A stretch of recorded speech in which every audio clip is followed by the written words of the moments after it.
मित्रांनो, 1 फेब्रुवारीला जे बजेट झालं त्या बजेटच्या आधी एक मी व्हिडिओ बनवला होता आणि त्या व्हिडिओमध्ये मी सांगितलं होतं की सरकार कोणत्या सेक्टरवर फंड रिझर्व करू शकते आणि कोणत्या सेक्टरच्या स्टॉकमध्ये आता रॅली येऊ शकते, कोणते शेअर उडू शकतात। सरकारनं त्या सेक्टरमध्ये फंड पण रिझर्व केला आणि जे 3 स्टॉक मी सांगितले ते तिन्ही स्टॉकची प्राईस 6% वाढलेली आहे बजेटपासून तर आज 6 फेब्रुवारीपर्यंत 6 दिवसामध्ये 6% वाढलेली आहे। जो व्हिडिओ मी बनवला तो इथे डिस्क्रिप्शनमध्ये टाकतो, तो व्हिडिओ पण तुम्ही बघून घ्या आणि प्राईस चेक करा।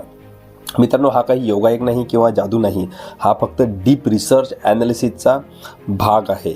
तुम्हाला इनडेप्थ ॲनालिसिस शिकायचं असेल तर आमच्या कोर्सला तुम्ही नक्की जॉईन करा। तुम्हाला सगळ्या गोष्टी बेसिकपासून शिकायला मिळतील साध्या सोप्या आणि मराठीमध्ये।